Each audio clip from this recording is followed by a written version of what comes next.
বঙ্গে বিধানসভা নির্বাচনের এখনও বাকি রয়েছে প্রায় ৬ থেকে ৭ মাস।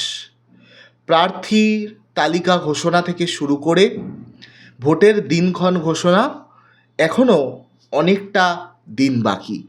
কিন্তু আজ আপনাদের সামনে যে খবর তুলে ধরব তা হলো, ভোটের তো বাকি রয়েছে এখনও ৬ থেকে ৭ মাস, এখনও পর্যন্ত ভোটের দিনক্ষণও ঠিক হয়নি। তাও ইতিমধ্যেই প্রার্থী কোনো একটি কেন্দ্রে বিজেপি বিধায়ক একজন, তিনি তার নিজের নামটাই প্রার্থী হিসাবে ঘোষণা করে দিয়েছেন। তিনি 99.99% নিশ্চিত যে তিনি আগামী ২৬ নির্বাচনে সেখান থেকে প্রার্থী হচ্ছেন। দলের বিজয় সম্মেলনীর অনুষ্ঠানে গিয়ে বক্তব্য রাখছিলেন সেই বিধায়ক, আর সেখানেই তিনি মন্তব্য করেন যে আমি এই বিধানসভার মানুষের সঙ্গে 4.5 বছর ধরে দিন রাত অক্লান্তভাবে মানুষের পাশে ছিলাম এবং আমি নিশ্চিত যে 2026 যে বিধানসভা নির্বাচন, সেখান থেকে এই 2026 বিধানসভা নির্বাচনেই বিজেপির টিকিটে আমি এই কেন্দ্র থেকে, এই বিধানসভা থেকে প্রার্থী হচ্ছি 99% নিশ্চিত।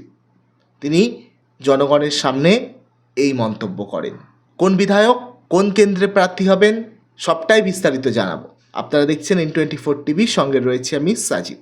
দেখুন, আমরা স্বাভাবিকভাবে জানি যে বিধানসভা নির্বাচন তার ঠিক কিছু মাস আগে বিভিন্ন রাজনৈতিক দল তারা পর্যায়ক্রমে স্টেপ বাই স্টেপ তাদের প্রার্থী তালিকা ঘোষণা করে ধাপে ধাপে।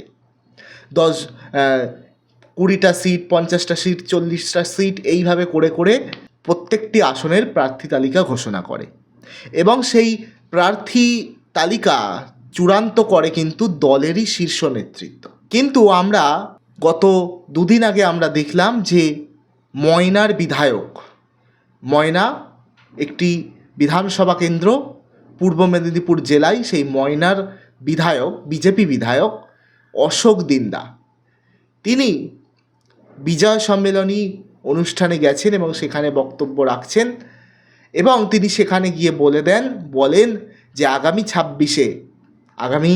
2026-এ তিনি এই কেন্দ্রেরই প্রার্থী হচ্ছেন, একেবারে 99.99% নিশ্চিত যে তাকেই এই কেন্দ্রে প্রার্থী করা হবে।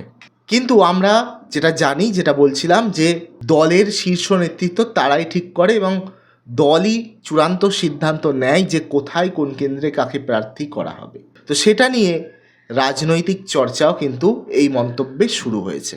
কি বলেছেন বিধায়ক অশোক দিন্দা, শুনুন। আমি আপনাদেরকে বলে যাচ্ছি 2026-এ 99% 0.999 অশোক দিন্দাই দাঁড়াবে। বলে দিলাম, ভারতীয় জনতা পার্টি যদিও ঠিক নয় কে কোথা থেকে দাঁড়াবে, বাট আমি বলছি, নিজের থেকেই বলছি, 99.009% অশোক দিন্দাই দাঁড়াবে, আমিই দাঁড়াবো, আপনারা আমার সাথে থাকুন। আমি লাস্ট 4.5 বছর এই যেদিন থেকে রাজনীতির ময়দানে এসেছি সেদিন থেকে ময়না বিধানসভাতেই পড়ে আছে, সব সময় মানুষের কথা ভাবি। অশোক দিন্দার এই বক্তব্যের পর, এই মন্তব্য প্রসঙ্গে রাজ্যের বিরোধী দলনেতা শুভেন্দু অধিকারীকে সাংবাদিকরা প্রশ্ন করলে তিনি কি উত্তর দেন শোনাবো। শুভেন্দু অধিকারী কি বলেছেন। Ashok Dinda is very active MLA in Moyna. দাদা, একটা প্রশ্ন, সেটা যে ময়নার যিনি বিধায়ক অশোক দিন্দা কালকে বিজয় সম্মেলনীতে অংশ নিয়ে বলছেন যে 26 সালে তিনি প্রার্থী হচ্ছেন প্রায় 90.99% সে উনার ইচ্ছা আছে, উনি বলেছেন যে দল যখন অফিসিয়ালি ঘোষণা করবে তিনি প্রার্থী হবেন। তিনি তো অ্যাক্টিভ এমএলএ, এলাকায় থাকেন, কাজ করেন, তিনি বলতেই পারেন আমার পারফরমেন্স আছে, অ্যাসেম্বলিতে পারফরমেন্স আছে, সাসপেন্ড হয়েছে, এটা ঘোষণা করা নাই। আমি তো আশা করতেই পারি দল আমাকে মনোনয়ন দেবে, খারাপ কিছু বলেননি তো। তিনি পাশাপাশি কর্মীদের বার্তাও দিচ্ছেন সংগঠিত হয়ে চাটাই বৈঠক।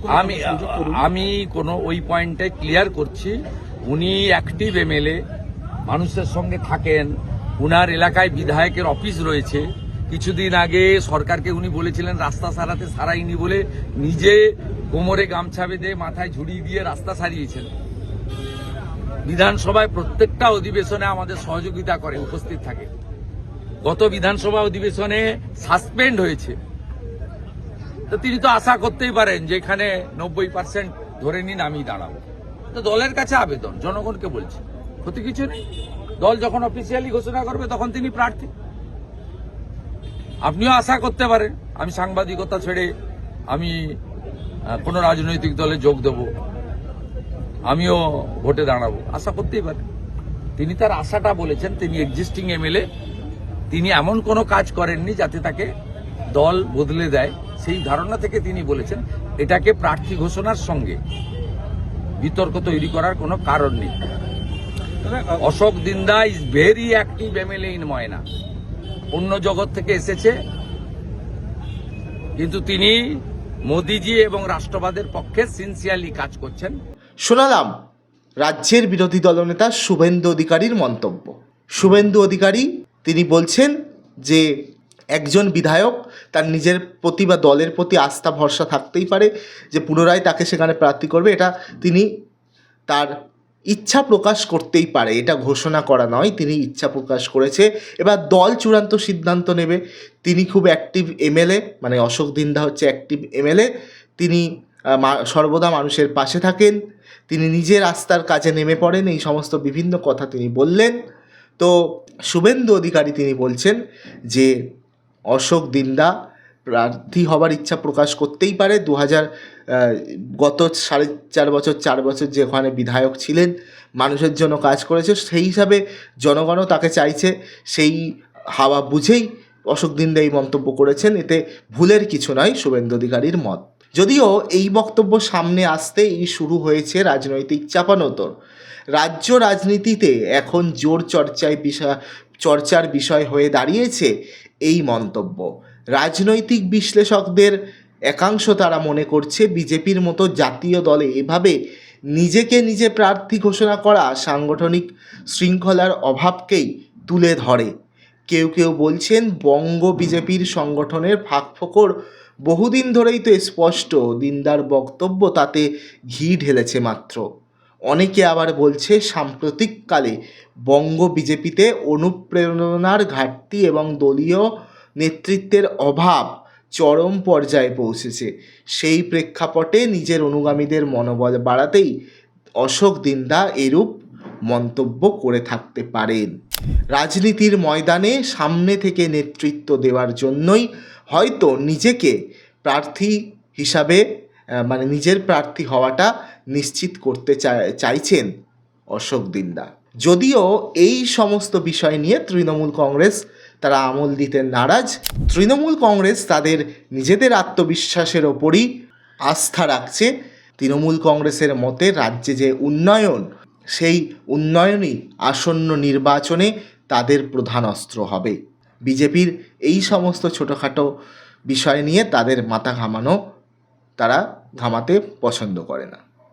একদিকে তৃণমূলের আত্মবিশ্বাস, অন্যদিকে বিজেপির বিধায়ক নিজেকে নিজেই প্রার্থী হিসাবে দলের আগেই নিজের প্রার্থী হওয়াটাকে নিশ্চিত করতে চাইছেন। এই সমস্ত বিষয় নিয়ে আপনাদের যদি কোনো মতামত থাকে অবশ্যই আপনারা জানাতে পারেন কমেন্ট বক্সে, এবং নজর রাখুন N24 টিভিতে।